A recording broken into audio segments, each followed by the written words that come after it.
How's it going, everyone? This is the Old Gaming Blog here, bringing you guys Black Ops 2 gameplay.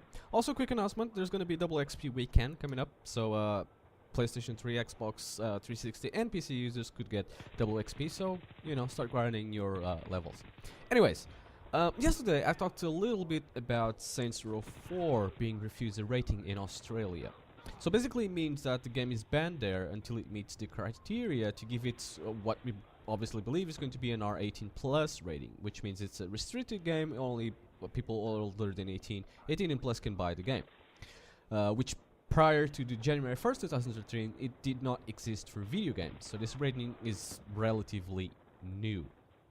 Anyways, there's many reasons that the game can be refused the rating, and of course not be accepted to be sold in Australia.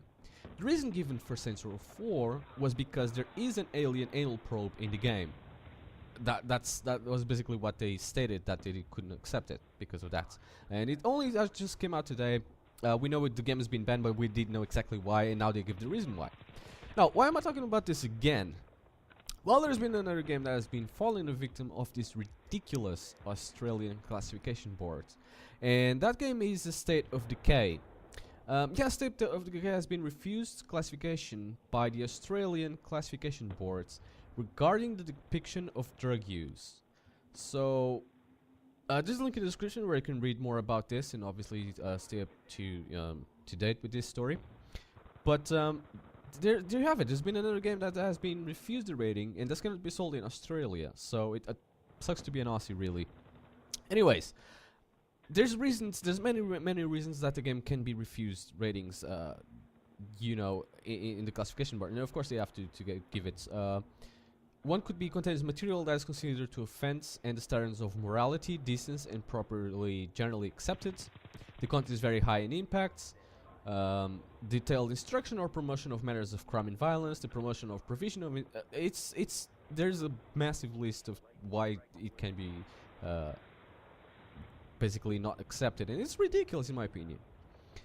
So not everything is bad news, because some game developers, such as the State of Decay game developers, for example, can change and accommodate their game to fit the ratings. Not all of them are willing to do this, though. Saints Row 4 did not say that they would change anything in the game to basically fit the R18 plus rating, so most likely Australians are not going to get that game. And even if they do change it, it doesn't guarantee anything. Basically, they can change the game to fit the rating, and they can find some other flaw and say, you know what, we still can't accept this game because of this, and that. It's ridiculous. It's really stupid, in my opinion. And I think the first game ever that got this R18 plus rating in Australia was God of War Ascension. That was the first one that got that rating, because this is new. This is just came out in January. The Australian classification board has been fighting for this, which is the guy's name is Donald McDonald, and I kid you not, that's his name. Has been fighting for this for 10 years, I think, and people have been fighting him, but he finally won. And basically, it's just ran by people that are against games, and it's a bit stupid.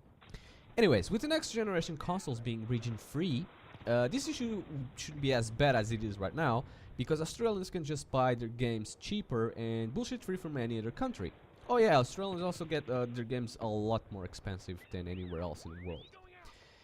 Anyways, for now they have to pay more and still can't play some of the great games coming up.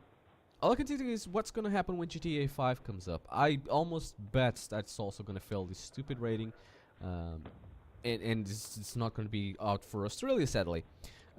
Again, with the next gen consoles being region free, that's not going to be an issue, because they can just import the games from any other country, from the United States, which is they're most likely going to do, or from any other country in Europe, that the game is going to be cheaper.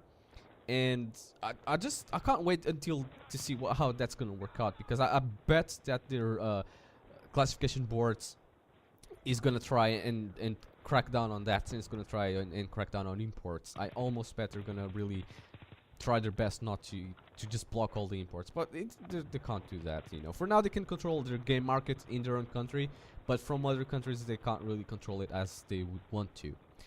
Anyways, don't take your gaming for granted, because there are people who are in worse state than you. So let's just hope that this in fights, if we have to, that this same laws don't spread around and don't come to other countries. Right now Australians get the short end of the stick, sadly, and you know, they really get the worst of gaming. Everywhere else in the world we can't really complain much. I mean, games are expensive, as we all know, $60-70 and whatnot, and more, especially when they first came out. But it's not as bad as compared as to what Australians get. They get $100 and $120 in there, which is a lot more money, and they have all these restrictions and all this, you know, ratings that we don't have, and thank God we don't. Now, while I agree that you should protect the games from being played by underage children and have the 18 years, but people that are over 18 should know better, and obviously don't need certain restrictions. I think the idea behind these restrictions is that video games are suggestive, so if you see a character using drugs, you're gonna immediately get, you know, go to a corner and grab some crack and start smoking it as well. That's how I see it. It's ridiculous, but oh well, what can you do about it? Guys, this has been this video for this one. Hope you guys enjoy it. Leave it a rating. Also leave me comments. I'd love to know what you think about this. And thanks for watching, I suppose. Peace.